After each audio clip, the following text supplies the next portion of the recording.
Summer is officially over as we actually have real hockey to talk about. We're going to be previewing the Rookie Faceoff, looking at the depth chart for the forwards and the defense and goalies, and what to watch for this weekend as we're actually back to Sharks hockey. So all that and more on today's episode of Locked On Sharks.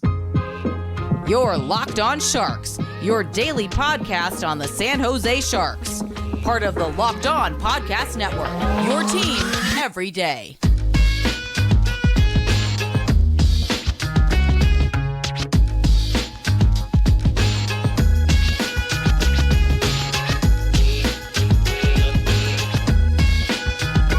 Hello, welcome to Locked On Sharks, the premier hockey podcast covering your favorite team in the Bay Area. My name is JD Young, contributor at San Jose Hockey Now. I want to thank you for making Locked On Sharks your first listen. Proudly a part of the Locked On Network, we cover your team every day. And if you want to be an everydayer, all you got to do is just follow wherever you get podcasts, or you can subscribe on YouTube as well. And we are back with real hockey. Monday, we'll be back to 5 episodes a week. The summer is over. We are back to hockey. Training camp next week. Plenty of great stuff to talk about. So before we get into this Rookie Face-Off, what I'm looking forward to, what you should be watching, do want to let you guys know that today's episode is brought to you guys by Jace Medical. Empower yourself with when you purchase a Jace case, provide you with a personal supply of 5 antibiotics that treat 50 or more infections. Get yours today at Jace Medical. That's JASE medical.com. All right, so we have the Rookie Face-Off, and I think we have to start with kind of getting to know which players are going to be there, and more importantly, which players are not. So all the college kids, right? Will Smith, like any of those guys who are going to be going, Cam Lund, any of these guys who are in college right now, will not be at the Rookie Face-Off, right? I don't know. I'm speculating, but a couple of reasons. One, maybe it messes with their eligibility since they would be in a professional environment. That's just my guess. And two, right, these guys are getting used to going to school. They're actually going to class, all that fun stuff that goes along with being in college. So I assume, getting, especially for guys like Will Smith, who's going to be, just getting on campus, getting himself settled in, probably meeting his coaches and getting used to it. Not worth him being there for like 2 weeks and then getting ripped out to go to this Rookie Face-Off. And most of the players in the Rookie Face-Off, they're then going to be in training camp for the Sharks, right? Again, college eligibility, right? Those guys can't be playing for the Sharks and then go back to school. So other players, Bill Beasted, Matthias Havlin. Makes sense for those, right? They've already started their SHL preseason. The SHL season is going to be right around the corner. Not worth having them fly across the country or halfway across the world. Stay here when we know they're not going to be playing in the NHL this year. And then don't have to fly back. Let them just stay over there, marinate, especially with Beasted, who's going to either be the 1C or the 2C on his team this year. Just keep him over there. He's playing against professional men. We'll see you Beasted in March or April when the SHL season's over. So again, just let those guys go. Let them cook. Let them marinate.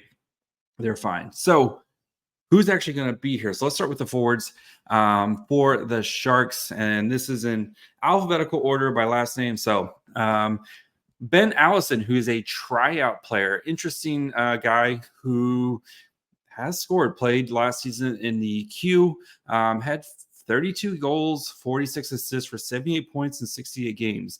That's nothing to sneeze at. That's a really good season. And then he played with the Wichita, the Sharks ECHL affiliate. Signed with them, had 3 points in 7 games at the end of the season last year. So he's 6'2", 190 pounds, left-handed shot. So he's on a tryout. I wouldn't be surprised if he has a great camp if he signs a AHL deal with the Barracuda. Of course, Bordelot, who we know exactly, we know what Bordelot's kind of case is for this year. Kind of feels like a big I don't want to say make or break, but this feels like Bordelot's chance to kind of make that jump. Ethan Cardwell, who played last year in the OHL, will be playing on the Barracuda this season.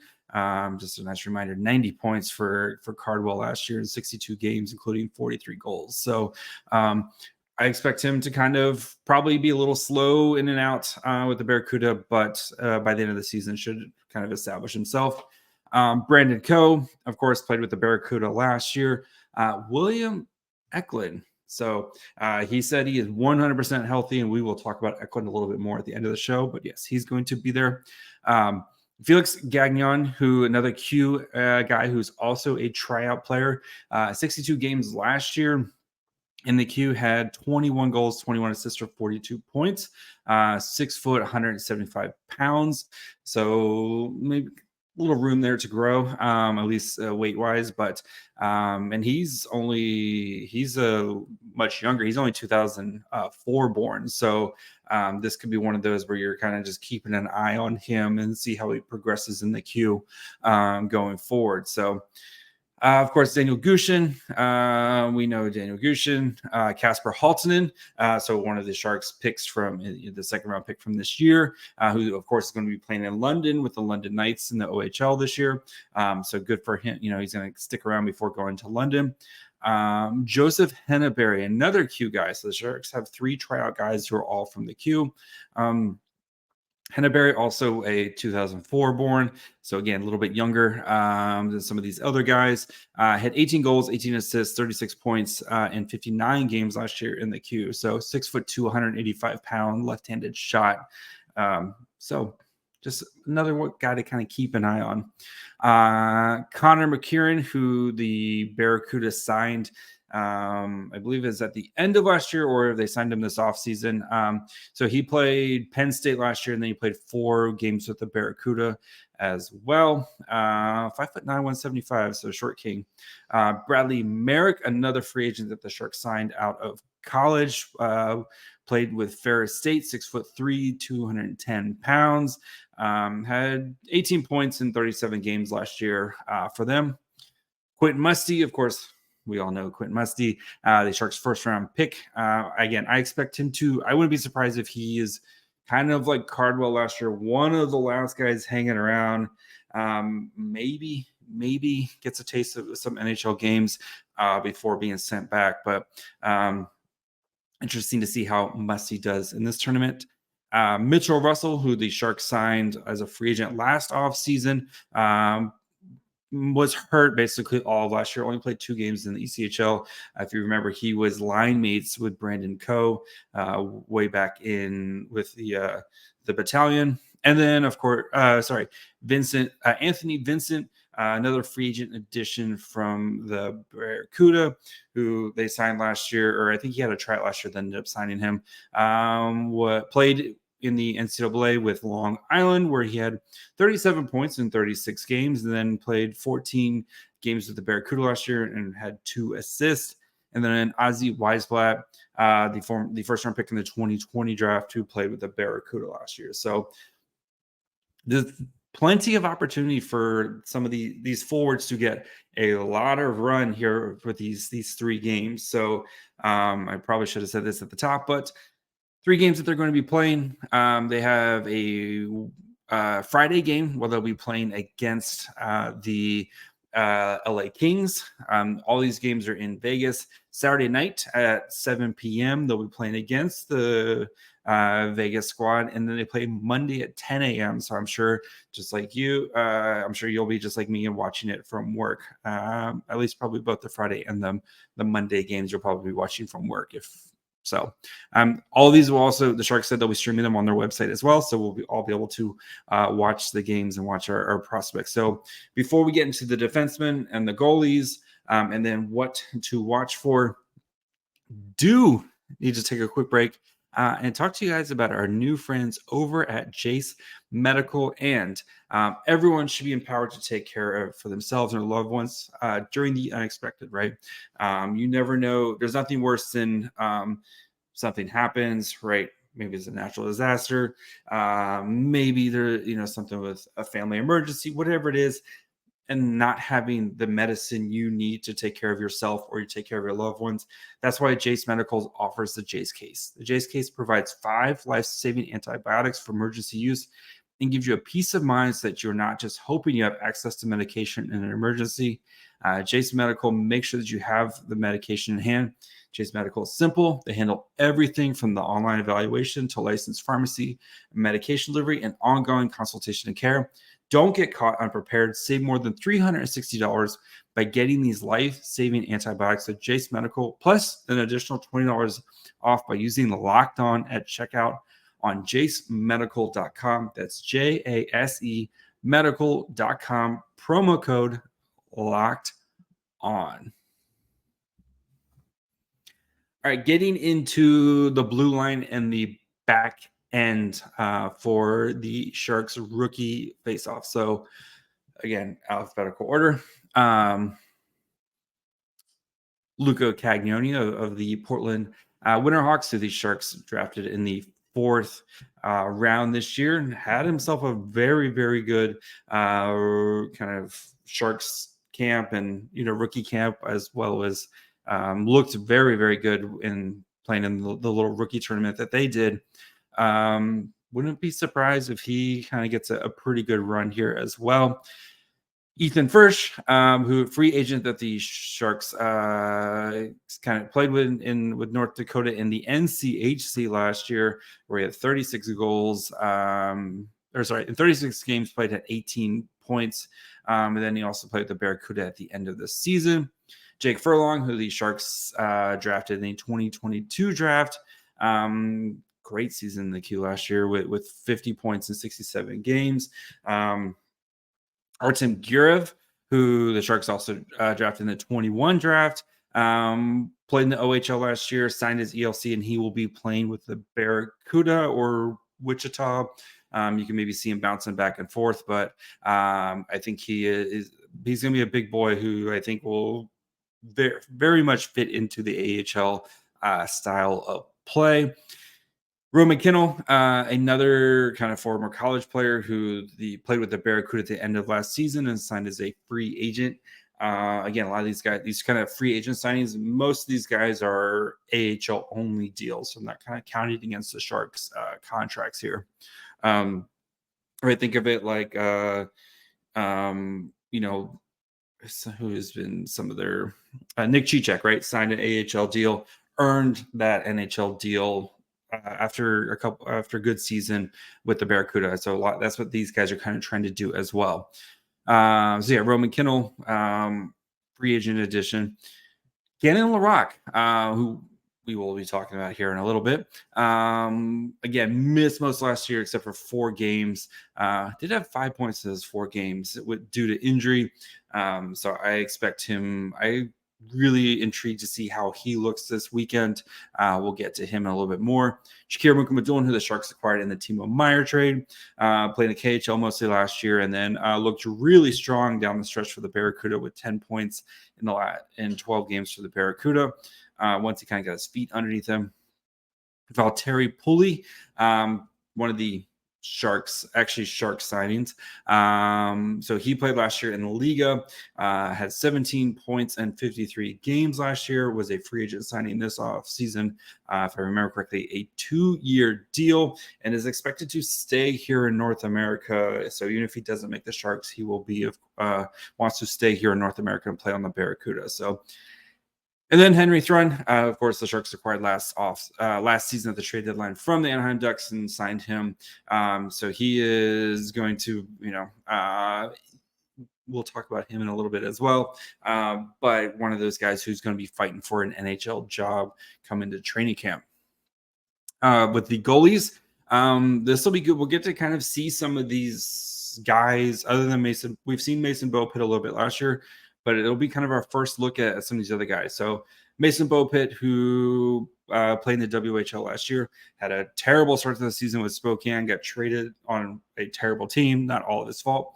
Got traded to Winnipeg, one of the best teams, and had a pretty solid kind of role as the backup on a very, very stacked team.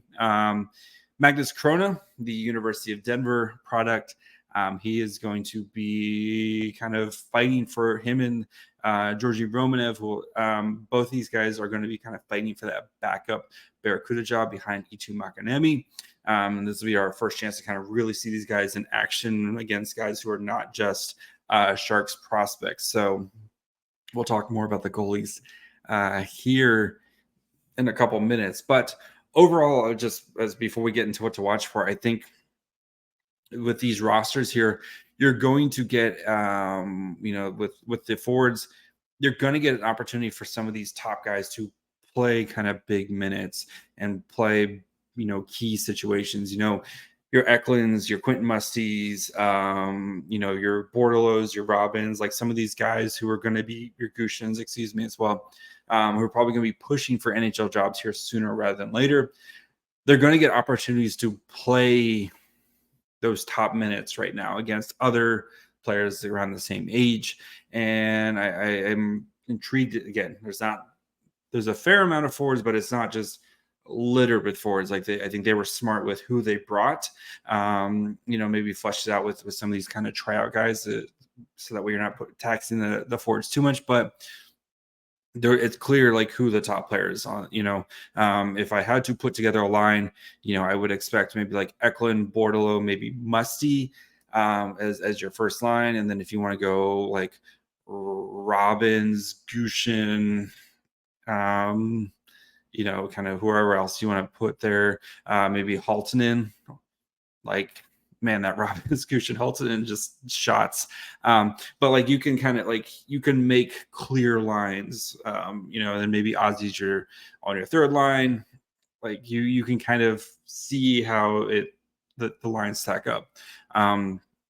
With the defense, I would assume it's probably going to be like Laroque, Shakir Mukhamadullin would be your first pairing. You get a nice left-right pairing there. Then maybe a Cagnoni, Artem Gurov, get a little bit of side, let Cagnoni kind of do what he wants to do. Or maybe Thrun and Cagnoni. And then maybe like a Gurov Furlong. But I assume Laroque Mukhamadullin is going to be your first pair because we want to see Mukhamadullin playing against these young guys. And Gannon Laroque, that would be how I would do it. And then in goal, I wouldn't be surprised if you see like them playing half a game and then they swap out to try to get everyone in.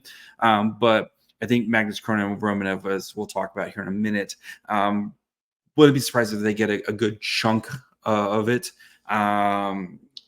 Good chunk of the playing time. So especially with them going to be in camp here soon. So before we get into what I'm looking for, and this again, it's just a rookie face-off, rookie tournament. You get to see a little bit of these guys playing against other rookies, but there's still things that you want to kind of look for and take away.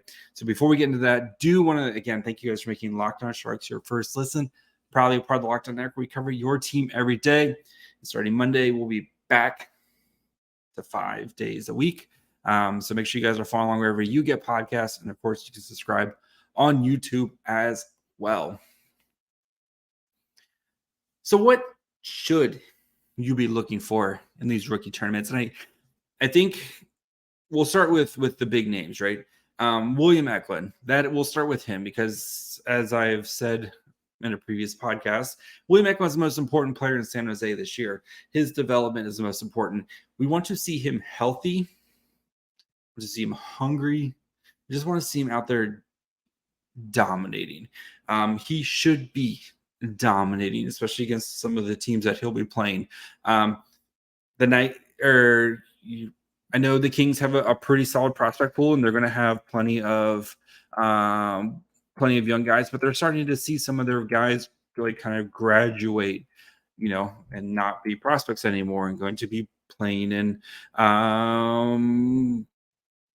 NHL games. Not that Eklund won't be playing in NHL games, but they're going to be, they still have some good quality guys that are going to be there. But you want to see Eklund, basically be the best player on the ice, especially when he plays against the Kings and when the Sharks play against the Golden Knights. Monday, we'll see. I know sometimes they rest some of these guys. I don't know if the Sharks will have the opportunity with the amount of players they're bringing, but that Monday game versus the Coyotes, right? The Coyotes are kind of in the same boat as the Sharks, where they have been bad for a couple of years and have been picking high. And looking at the Coyotes roster, you have Logan Cooley, who's, I think, behind Connor Bedard, is the favorite to win the Calder, especially if Connor Bedard gets injured. Knock on wood, we don't want to see that. But Cooley, a lot of people think Cooley is a legitimate threat to win the Calder this year. You have Connor Geeky, you have Dylan Gunther. Gunther's already played half a season in the NHL. Good opportunity for our old friend Montana Onyebuchi, going to be playing for the Coyotes, but good opportunity for William Eklund to kind of show why this is going to be a massive year for him. Just starting it off, right? Again, you're not going to win any jobs. You're not going to do anything like that, but getting yourself set up on the right foot, kind of building some confidence going into training camp. That's what this is about, I think. And that game against the Coyotes, especially if all the top players are playing, there's a chance where we might see some really, really high quality hockey, between your Coolies, your Bordelots, your Eklunds, your Musties, your Geekies, your Gunthers. Like there's a chance to have some really, really good, that could be a really, really good game theirs. But William Eklund, go out there and just be the best player. That's what we want to see. So among the other forwards, right, Musty, like you want to see these guys kind of flash, show a little bit of something. Again, it's a little bit tough where these guys are kind of getting thrown into this situation of playing with new guys, new line mates, right? Some of these guys have maybe just met earlier this summer. It's like you've been practicing together all summer. They kind of just got together on Wednesday for their first kind of practices. So show a little bit of something, your Musties, your Haltonens, show a little bit of something for those kind of first round guys or those first year guys. And then your Gushins, your Bordelots, your Aussies, your Robins, the guys who've been around for a little bit, again, you don't have to be the best player, but be among the best players out there. Right. It doesn't mean you have to score every game, but just when you're on the ice, be noticeable. So that's what you're looking for kind of among those groups. And then with some of these tryout guys or some of these younger guys, flash something. Can we see something, right? Just give us something where you're like, oh yeah, I remember him making that play. So on the defense, I'm going to start with Laroque, who, going into last season, I think a lot of Sharks fans were, looking at Laroque as a potential steal in the draft. And, then he got hurt and hurt his hip. And he came back and played 4 games last year and scored 5 points in those 4 games as a defenseman on a not very good Victoria Royals team, but then got hurt again. So where is Laroque at? And I think the Sharks kind of same thing with like Cardwell, same thing with Musty. I think Laroque is going to be one of those guys who hangs around till the very, very end, and then they're going to have to kind of make a decision with what to do with Gannon Laroque, whether they want to send him back to Victoria or keep him around this season. So I'm intrigued. So he can play. He can play in the AHL this year if they want. We will see what they do. I think if he was healthy all last year, I think it's no question he's playing in the Barracuda this year, right? But since he missed basically an entire year last year, I think he has to have a super, super strong camp for them to kind of consider him playing with the Barracuda this year, or at least not start the season, in the WHL. So, but if him playing with Shakir Mukhamadullin like that's the pairing I really want to see. I want to see, we saw Luke Madolin play really, really well down the stretch. And then I think Gannon Laroque would be a great partner for Muka Madolin. Gannon Laroque's going to make the right play every time. Maybe allows Muka Madolin to kind of do a little bit more offensively, but I think Laroque can also chip in offensively. So, and again, Laroque's one of the few right-handed shots that the Sharks have in their prospect pool defensively. So that's what I want to see right there. I want to see those two players working together, but I'm really intrigued to see how Gannon looks, especially after missing so much time last year, and if he can kind of return back to form. So having a good rookie tournament, a rookie face-off, then having an outstanding camp. See if Laroque can make a push to be on to start the season with the Barracuda this year. And then, among the other ones, Henry Thrun. I know exactly what we're getting out of Henry Thrun. I think he's going to be as weird as to say, I think he's going to be almost like a veteran presence for them. He played in the NHL last year. He's basically played hockey all off season. With stuck to David Quinn's hip here. As Thrun is going to be pushing for an NHL job. Again, you can't win a job here, but set yourself up for success by kind of building some confidence going into, especially for, Thrun, who's been playing against older players, playing against some young rookies. I think he'll do, be interested to see how he does with that. So, and then the goalies, right? You're going to have Bopit, who is going to be going back to the WHL this season. But Magnus Krona and Georgi Romanev are going to both be fighting for that backup job behind Eetu Makiniemi. Like I said, you can't win a job here, but having a nice showcase here in whatever time you play, whether if it's a half a game, whether it's the full game, whatever time you play, having, setting that foundation for success to go win one of those jobs. And, which one of these players can kind of, again, right, you're going to see defensive breakdowns. You're going to see, some not clean hockey. Who can kind of make up for any mistakes that happen in front of them, and who could kind of flash with in those situations when things do break down in front of them. So that's what I'm looking for, right? Some hockey.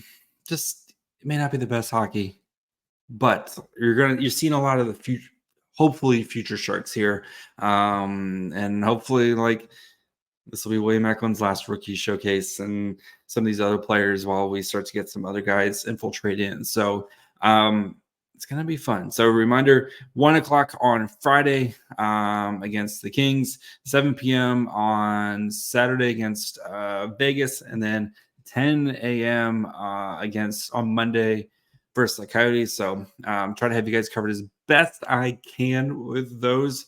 Again, I'll be at work watching, at least the Monday and Friday ones.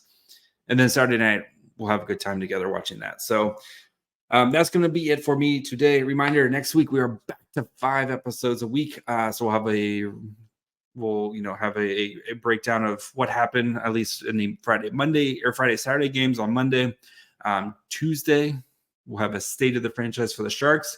We finished all the Pacific. It's time to do the Sharks. And if you're maybe kind of getting back into hockey after the off season, that's going to be the episode where you're can cram and figure out what's going on in this offseason and where the Sharks are at. And we'll start looking at some of the training camp battles and all that good stuff. So make sure you guys are following along wherever you get podcasts. And of course, you can watch on YouTube as well.